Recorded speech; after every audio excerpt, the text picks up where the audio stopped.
उम्र के मुकद्दस सफर का म्यारी और मुकम्मल बंदोबस्त इंतहाई वाजिबी दामों 11 अप्रैल के दिन निकल कर अपने एक एक वोट का इस्तेमाल करिए और मजलिस इत्तेहादुल मुस्लिमीन को कामयाब करिए। हमको हक दिलाने निकले हैं, तुम चलो हमारे साथ चलो, हम मुल्क बचाने निकले हैं, तुम चलो हमारे साथ चलो। मंझधार में कूदो मल्ला हो, तूफान के मुकाबिल हो जाओ। साहिल साहिल कहने से क्या हाथ किनारा आएगा, अब दौर गुलामी जाएगा और ले बन के सुनने वाली मेरी इज्जतदार माँ और बहनों और मेरे नौजवान साथियों, बुजुर्गों, अजीज दोस्तों, आप सबको इतना ही कहता चलूं कि इंतखाबात जो है Lok Sabha MP member of parliament के जो इलेक्शन जो 11 अप्रैल को मुनक्किद किया गया है, आपके अपने रज़ी अज़ीज़ खायर सदर मोहतरम तरीन मजलिस इत्तेहादुल मुस्लिमीन के जनाब बैरिस्टर सौदीन ओवैसी साहब, जो अल्हम्दुलिल्लाह जैसा कि आप सब जानते हैं कि मजलिस इत्तेहादुल मुस्लिमीन कि हमारे और आपके रज़ी अज़ीज़ खायर जो हिंदुस्तान में नहीं बल्कि दुनिया भर में जो अल्हम्दुलिल्लाह आज एक मिसाल कायम कर चुके हैं और एक ऐसे खायर, एक ऐसे लीडर जो सेक्युलरिज्म की एक मिसाल है, उनके बारे में जितना भी हम कहेंगे बहुत ही कम है। लेकिन एक जीती जागती मिसाल सेक्युलरिज्म की यही है कि सदर मोहतरम जब पार्लियामेंट में अपनी आवाज उठाते हैं तो वो आवाज सिर्फ मुसलमानों के लिए नहीं होती है, वो आवाज उठती है उन गरीब मुसलमानों के लिए और उन गरीब भाइयों के लिए और हमारे हिंदू गरीब भाइयों के लिए, क्रिश्चियन भाइयों के लिए, सिख भाइयों के लिए,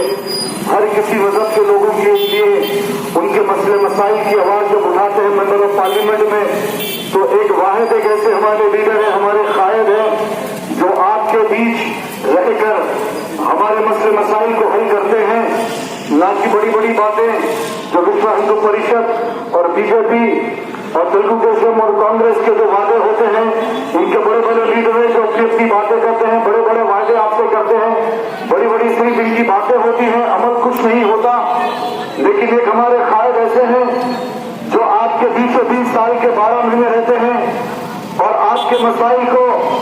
आपके हर परेशानी को, मुश्किलात को आपके बीच रहकर उसे हल करते हैं। और इसकी जीती जागती मिसाल आप देख सकते हैं कि दारुस्सलाम जो अल्हम्दुलिल्लाह जो 10 बजे से जो सारे मजलिस इत्तेहादुल मुस्लिमीन के उम्मीदवार और हमारे जो अपने कॉर्पोरेटर्स हैं, MLA हैं, जो वहां पर मौजूद होते हैं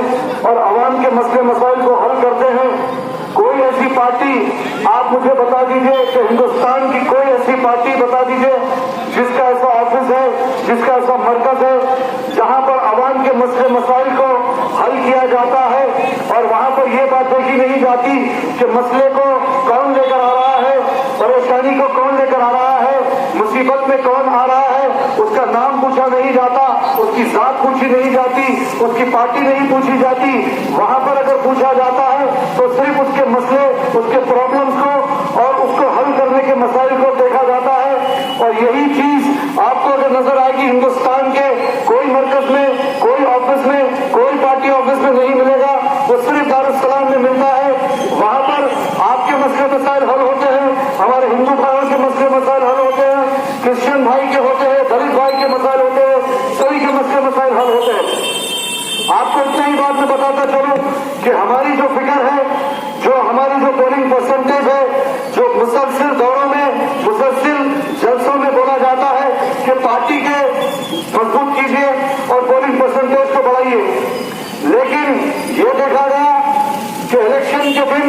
हमारे लोग बड़े बेफिक्र रहते हैं और यही सोचते हैं कि मजलिस इत्तेहादुल मुस्लिमीन तो जीतेगी,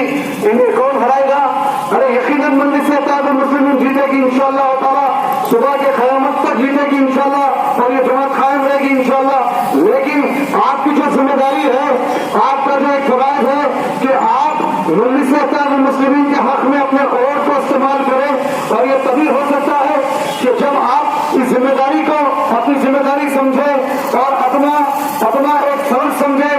ہمیں مجلس کے حق میں ووٹ دینا ہے اور مجلس کو بھاری اکثریت سے نہیں بلکہ پرسنٹیج سے بھی جتانا ہے.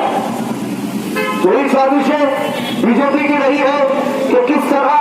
ہمارے پرانے شہر کو، کس طرح ہمارے مجلس اتحاد المسلمین کو کمزور کیا جائے، ہمارے قائدین کو کیسے نقصان پہنچایا جائے. لیکن ان فرقہ پرست جماعتوں کو میں یہ بتاتا چلوں کہ ان کے جو منصوبے ہیں وہ کبھی پورے نہیں ہو سکتے، کیونکہ الحمدللہ آج عوام جاگ چکی ہے، عوام سمجھ چکی ہے کہ عوام کو کیا چاہیے، کون سی لیڈرشپ چاہیے، کون سے خواہش چاہیے اور کس طرح کے مسئلے مسائل کو حل کرنا چاہیے. یہ عوام بخوبی جانتی ہے. اور آپ یہ بات جانتے ہیں کہ اپنے مسئلے مسائل کو حل کرنے میں اگر کوئی جماعت آپ کے بیچ بیچوں بیچ رہتی ہے، سال کے 12 مہینے وہ صرف مجلس اتحاد المسلمین ہے اور ہمارے قائدین ہیں جو آپ کے مسئلے مسائل کو گھرے گھر پھر کر، محلوں میں پھر کر، آپ کے گھر کے ڈور پہ کھٹکا مار کر آپ سے پوچھتے ہیں کہ آپ کے مسائل کیا ہے اور اسے الحمدللہ جب تک کہ حل نہیں کیا جاتا وہ آپ کے پیچھے سے نہیں ہٹتے. ارے میں آپ کو یہ پوچھتا ہوں اور آپ کو یہ بتاتا ہوں کہ برائے مہربانی یہ بات دماغ میں ڈالا کہ مجلس اتحاد المسلمین کو ووٹ اگر میں نہ دوں تو کیا ہوگا، آپ کا ایک ووٹ نہیں جانے سے کیا ہوگا، مجلس اتحاد المسلمین تو جیتے گی. ارے لیکن جیتے گی ضرور، لیکن ہمیں جو فکر کرنے والی بات ہے پرسنٹیج، جو پرسنٹیج کو بڑھانا ہے اور ہندوستان کے کونے کونے میں ہر فرقہ پرست جماعت کو یہ میسج دینا ہے کہ جب ہمارے ایم پی مجلس اتحاد المسلمین کے ہمارے قائد اسدالدین اویسی صاحب جب پارلیمنٹ میں جاتے ہیں اپنے مسائل کو بولتے ہیں، آپ کے مسائل کو بول کر ان کی آنکھوں میں آنکھیں ڈال کر اپنے مسائل کو حل کرتے ہیں اور اپنے جو فرض ہے آپ کے تعلق سے جو آپ سے وعدہ کیا گیا ہے وہ اس کو نبھاتے ہیں. یہی فرقہ پرست جماعتیں آتی ہے، ان کا مقصد ایک ہی رہتا ہے کہ کس طرح امام کو ہرا جائے، کس طرح جماعت کو ہرا جائے، کس طرح ہمارے قائد کو ہرا جائے. لیکن میں اس طرح ان کے پاس کی بات نہیں ہے. اور حضرات ہمارے حضرت قائد جناب صدر صاحب والی بات ہے، اسی پرسنٹیج کی بات ہے، تو میں آپ تمام سے ایک بار پھر سے گزارش کروں گا، نوجوانوں سے گزارش کروں گا کہ 11 اپریل کے دن اولین وقت پہ اپنے گھر سے نکل کر اپنے ایک ایک ووٹ کا استعمال کریں. اپنے ووٹ کا ہی نہیں بلکہ اپنے فیملی ممبرس کا، اپنے دوست احباب کا، اپنے اڑوس پڑوس کا بھی خیال رکھیں اور مجلس اتحاد المسلمین کے حق میں 11 اپریل کو برائے مہربانی یہ ڈیٹ یاد رکھیں اور اپنے گھر سے نکل کر مجلس اتحاد المسلمین کے حق میں اپنے ووٹ کا استعمال کریں. شکریہ.